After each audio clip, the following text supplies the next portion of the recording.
Today, Jesus is inviting each one of us to walk through doors, specifically two doors.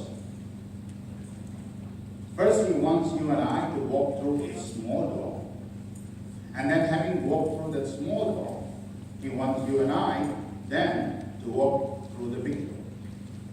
Allow me to say something about the small door. Is that happening? Or should I just go on? Okay. Let me say three things about the small door. The small door was actually created by God with a poor in mind. I love the God of the Bible because while on the one hand is a God who blesses, he never forgets the poor, who are desperately in need of his blessings. Over 2,000 times in the Bible, he specifically mentions the poor. And that's one big reason why I love Jesus, because he's a God who wants to bless everything, not just the rich, but the poor as well. And so he created this small door with the poor in mind, that once every 7 years, these poor, when they walk through this small door, a magic happens on the other side. The Bible is categorically clear that once every 7 years, that the poor in Israel, when they borrow, and times are hard, and time remains hard, and we are not able to repay what they had borrowed, neither the principal, and in their case there is no interest, so strictly the principal. Comes the 7th year, God summons the lender to write off the debt. Cancel the debt. There's one big way that God has made provision for the poor, that comes the 7th year when you walk through this small door, on the other side of the door is no longer a debt. The magic happens. The second thing that you and I need to know about this small door is that there are 49 such small doors. So they will go through 49 such small doors once every 7 years. Again, it speaks voluntary about the God that you and I serve. It's not about a one-time blessing from God. He wants to see you have a breakthrough and come into a blessing in your lifetime. So he prepares this door to open and close once every 7 years, and there are 49 such doors. No, sorry, 7 such doors, not 49, 7 such doors. And because it comes once every 7 years, they run. This doors runs for an entire 49 years. But what's really interesting is, comes the 49th year, the 7th time they cross the door, it's the moment when they are now able to walk through the big door. And what you and I need to know at this precise moment is, you and I are actually standing not only at the end, please, basically, just a reminder for the whole of the time. We are not only at the end of the 7-year cycle, we are actually standing on the 49th year. 7 and times 7, 49. So that makes this moment special. And this 7th year thing that we are commemorating today, the 49th year, that comes every year, is what we call Hashnnah. And that's what we have come to celebrate. The small door speaks about Hashnnah. So I want to invite the shofar blowers now to come. And as they blow the shofar, it is our way of agreeing with heaven that we acknowledge in faith, we agree in faith, that this is a moment when the door opens, the small door. Could I ask you to stand, please? So you are about to hear 7 plus.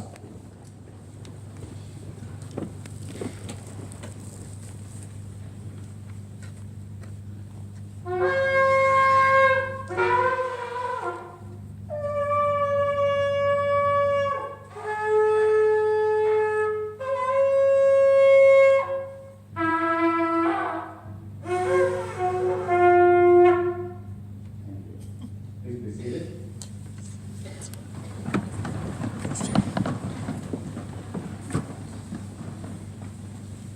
So this is what I was trying to say to you, a small tournament. Jesus is inviting each one of us to walk through this door. Small one first, and then the big door. Here's the small door. And now, we have come through the small door. This is Rosh Hashnnah. And we now walk through the big door. The big door. This is very interesting. Unlike the small door, the big door opens and closes only once every 50 years. That's very, very interesting. Only once every 50 years. Almost as if once in a man's lifetime. Some may live to see 2 such moments, but most of us once. Second thing about this big door, anyone, especially the poor, who walk through this door will come out on the other side seriously tested. Now what do I mean by that? On this side, the person may be a vagabond. You know what a vagabond is? A vagabond is someone who has no home, no land, and who is just roaming the streets. On this side, he is a vagabond. But when he walks through the big door, he comes out the other side, he is no longer a vagabond, he is a landlord. Think about that. Think about that. From vagabond to landlord as he walks through this big door. Secondly, on this side of the big door is a debt. He owes money. On the other side of the door, when he walks through the door, he's a free man. Third, on this side of the door, he's separated from his family. But when he crosses over on the other side, he's united with his family. And he comes into his inheritance. Whatever he has lost comes captive. Now that's the Jubilee. This is what we call the year of the Jubilee. And today we are walking into that door. Now, with all of these blessings, I can understand why Satan wants to rob Christians, people of God like you and I, from the Jesus faith by calling it the Jewish faith. Because Satan's agenda is to steal, kill, and destroy. Steal our blessings. But Jesus has come to give us life and life more abundant. For which reason we have gathered together. So with that, this is Leviticus 25, verses 8, 9, and 10, whereupon everything that I've just said comes out to this way. And you shall count 7 Sabbaths of years for yourself, 7 times 7 years. And the time of the 7 Sabbaths of the year shall be to you 49 years. Today, the 49 years. Remarkable. Then you shall cause the trumpet of the Jubilee to sound on the 10th day of the 7th month. On the day of the atonement, you shall make the trumpet to sound throughout all the land. In other words, it's time not only for the people to hear, but even for the land to hear that its moment of deliverance has come. A foreigner has come to occupy the land. And in the year of the Jubilee, God announced, you are no longer property of a foreigner, you are now the property of your legitimate landlord. Imagine how the land rejoices. We in Singapore cannot relate to that. Whatever we have is 99. And you shall consecrate the 50th year and proclaim liberty, freedom throughout all the land to all its inhabitants, no exception. It shall be a jubilee for you, for each of you shall return to your possession, to his possession. Whatever you have lost comes back to you, and each of you shall return to his family. sweet blessing. Once every 50 years. I mean, I love Jesus for 1,000 reasons. But this is reason 1,001. I love Jesus. That he would take time to put this in place so that his people will never be permanently dropped off their blessings. And so this is the 50th year of the Jubilee. So I would ask the shofar blowers to come one more time. And as we hear the sound of the shofar, this time only one. All seven will be sounding as one. As we stand, we are acknowledging that this is a moment of time. We are agreeing with heaven. We are aligning with heaven. And we are asking heaven to allow us to walk through this door and come out on the other side. Let's go.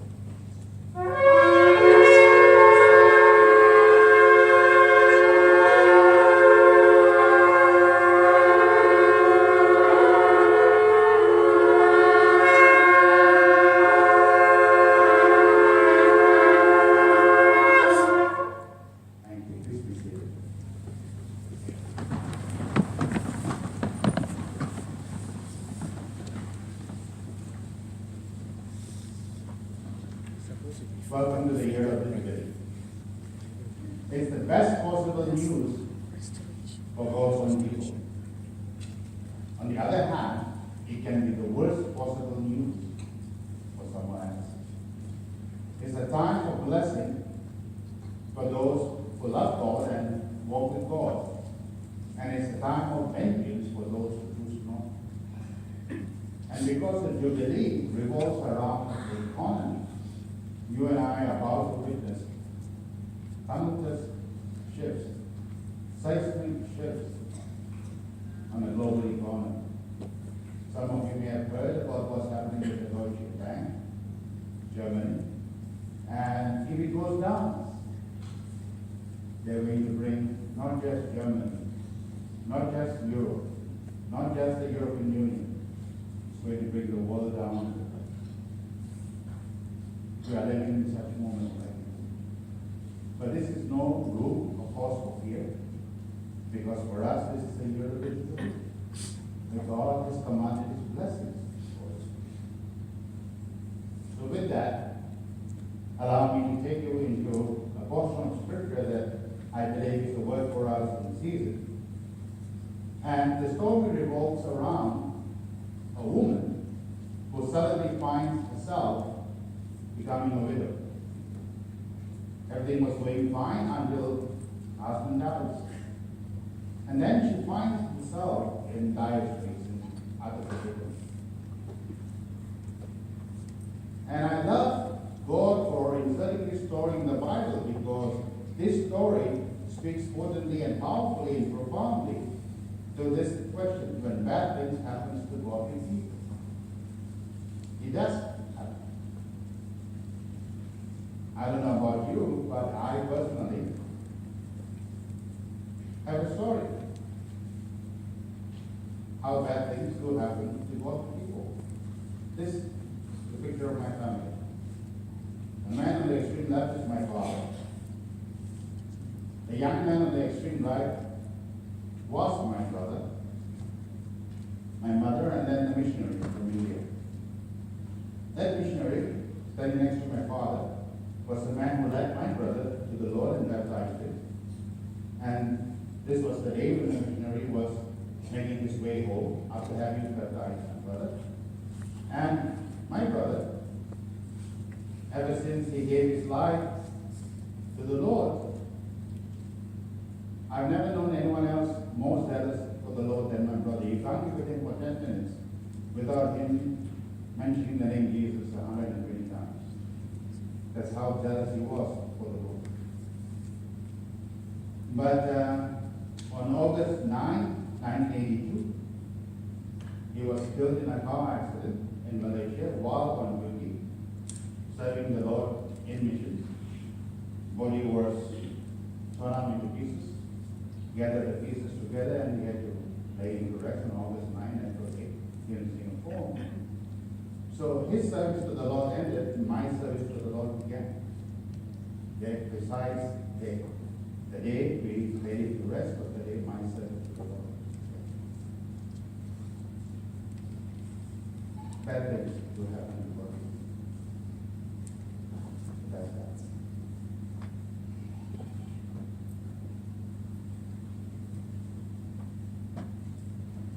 But that's not the funny piece of the story. The story has a good ending. And so the story that I'm about to share with you tonight revolves around a godly family who suffer tragedy. It's about this widow. The story appears in 2 Kings chapter 4. And most of us are familiar with the story. But let's take a moment to look at the story. One day, the widow of a member of the group of prophets came to Elisha and cried out, "My husband who served you is dead. And you know how he feared the Lord." And God knew. But now a creditor has come, threatening to take my 2 sons as slaves. What can I do to help you, Elisha asked. "Tell me what you have in the house." This is how the story begins.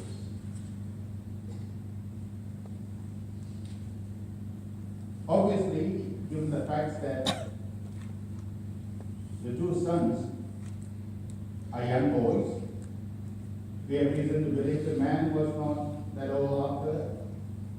Perhaps he was in his 30s and 40s. And he had a debt in his name. He had borrowed money. And now he's dead. And the responsibility to pay off the debt falls on the wife. And because the wife was unable to pay off the credit, the culture and the custom in those days was that the children are to be held as collateral. So when they cannot recover the money from the borrower, what they recover are their sons, and they will use their sons as child labor, free labor, to pay off their debts. In some cultures, this still happens. Borrowing. The world has a different view concerning borrowing. The world doesn't give a food or a second thought about borrowing. Every day, you and I are bombarded with messages, sometimes in person, sometimes over the email, sometimes over the phone, inviting us to borrow. This is acceptable culture, and in some cases even glamorized in our culture. That's how the world sees that this is a part of life, borrowing. But we are not people of the world, we are people of the Word. So you and I need to take a moment to understand what the Word of God has to say concerning borrowing. The year of the Jubilee is all about borrowing, debt, cancellation. So the question that behooves us is, are Christians allowed to borrow? The obvious answer is yes. We are allowed to borrow because the Bible gives telling us, especially to the lender, when the poor man comes to borrow, don't clench your fist. Don't say no. Be generous. Give him what he needs. Meaning that the Bible does approve of borrowing. The Bible does allow borrowing. But having said that, the Bible also says something else. That when we borrow, we become a slave to the lender. That's also something the Bible says. Meaning that while borrowing is allowed in the Bible, borrowing is not the best case scenario for God's people. So let me try to introduce 2 concepts here. This is God's perfect will, and this is God's permissive. The goal for you and I is to always remain in God's perfect will. When we borrow, we move. We We are still in God's will, but what we call in God's permissible, because borrowing is allowed. But you move here. So the goal now is that as soon as you can, you must make attempt to pay off your debt so that you can move back to God's Father. Are you with me? All right, so this is what the Bible has to say to us. So here's a situation where, for instance, let me help you with this. Story continues. Nothing at all except a flask of olive oil, she replied. And Elijah said, borrow as many empty jars as you can from your friends and neighbors. I mean, the problem was because the husband borrowed and he's not alive to pay it off. And now Elijah is saying, go and borrow some more. Are you listening? Yeah. See the words. Borrow as many empty jars as you can. So there is such a thing as a good debt and a bad debt. What the husband left was a bad debt. But now Elisha, inspired by the Lord, is summoning his lady to go and borrow some more, but not borrow money, but borrow jars, empty jars. Well, then go into your house with your son, shut the door behind you. Pour olive oil from your flask into the jars, setting each one aside when it was filled. She did as she was told. Her sons kept bringing the jars to her, and she filled one after another. Soon every container was full to the brim. Bring me another jar, she said to one of her sons. There aren't any more, he told her. And then the olive oil stopped flowing. Interestingly, this story revolves around a woman who was caught in debt. Debt that her husband had left for her to do. Her predicament was this, that if she doesn't pay up, the creditor will come and take the sons away. Her sons are all that she has. This was her husband, and the only living members of her family are the sons. Imagine the sons being taken away. That's what we call a tragedy upon tragedy. And so she goes to a man of God seeking help. This is an important lesson here. When you and I are compelled to borrow, who is the first person that you talk to? Whose counsel do you seek? Whose advice? A banker or a man of God? In Singapore, most Christians I know don't give a hoot about this because somehow in their mind, God is not involved in this process. And therefore, they are free to do what they feel is the best answer to their predicament. So they borrow. But the story here clearly defines that when you are in such a predicament, who do you go to? Seeking advice. Man of God. And as the story continues, we find a miracle taking place. Jar after jar after jar after jar after jar after jar is being filled with oil. It's not supposed to happen, but it happens. And then she comes back to report to the man called Elisha, sir, the jars all been filled with oil now. Numbers of jars. And what was his final advice to this woman? Go down, sell this olive oil. Sell this olive oil. Firstly, sell. Number two, after you have received the profits from the sale, first settle your debts. Pay your debts. And then thirdly, with whatever is left, may you and your son live well forever.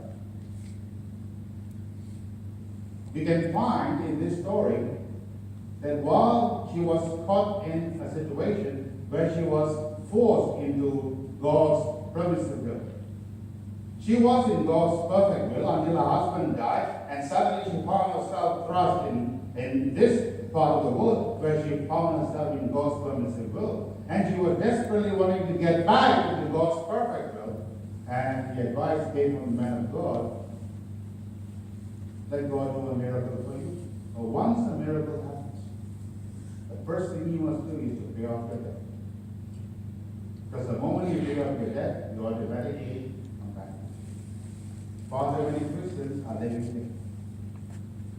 here. 80% of Christians I know are living here. In God's permissive will. Yes, they are still in God's will. But the goal of the Christian life is not to live in the permissive will. The goal of the Christian life is to live in God's will. And for that reason, I don't borrow. I don't borrow. It's not a sin to borrow, but borrowing pushes me outside God's perfect will and places me in God's permissive will. Meaning that there are things that cannot happen on the other side, which will happen on this side.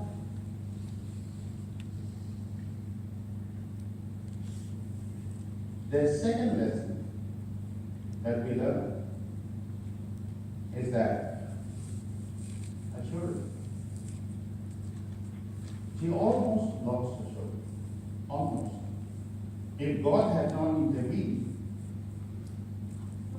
if faith would have had its way, the predator would come and take the children away. That's it. She will lose her hand. But because God intervened, because the desire of this woman was, God, my husband is dead, and I am now thrust on this side of your permissive will. I don't want to live my life here on this side of your permissive will. God, I want to move back into your perfect will. Help me, Lord, help me. Help me get out of this predicament. And because that was a heart's cry, that she wanted to get back into God's perfect will. God heard, and God said, no. Because what we desire brings joy to my heart. It pleases me. So I will do a miracle. So I know many Christians today who are in debt and asking God to do miracles. But what is your motivation behind asking God for such a miracle? What's the motivation? That God will cancel the debt so they can borrow once again a larger sum. And then call God to be a fireman once again to come and to rescue you so they can borrow some more. What is the motivation of your heart? That's the question. If the motivation of your heart is God, I was here, and now I'm thrust here, I want to get help. And you get back to God. That is how God is good. So many Christians I know are still in debt, unable to pay off their debts. Still cry out to God for miracles. The miracles never come. Because the motivation of your heart is louder than the judgment. Because it's our heart. Why do you want this debt settled? So that you can borrow more and have more things added to your life? What? Concerning the two children, she could have lost them. But God intervened, and therefore the children came back. For all practical purposes, the boys were gone. And because of God's miracle, the boys came back. And now they were a permanent part of the family. And that's the second thing that I would like to share with you today. So the first is freedom from death. The second, family salvation. The year of the Jubilee speaks profoundly, powerfully, potently in verses 8 and 9 of chapter 25 that you will return back to your family, you come back to your family, you come back to your land, you come back to your family, you come back to your inheritance. And the word family is spelling it out. So I choose to believe that this is a season in time, a window in heaven is open for you and I to believe for the salvation of our family members. Now on my side, praise God, all the members of my family are saved. Oh. But on Mano's side, there are many who are yet to be saved. And Mano's heart's cry is that they too will come to know Jesus.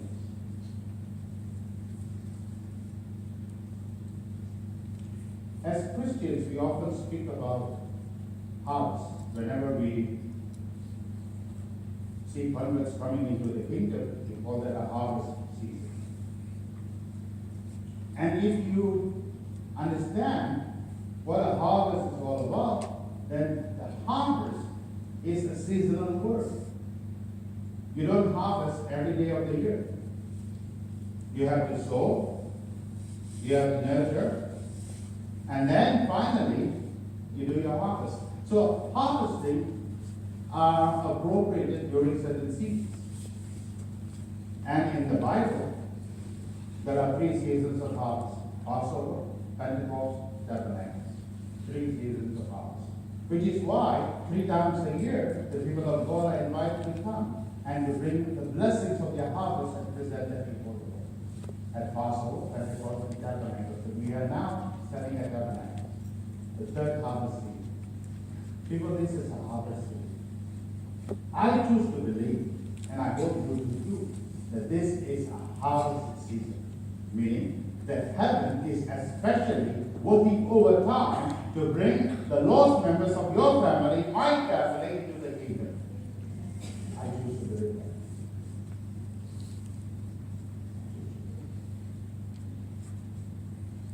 We in Singapore, we don't understand seasons.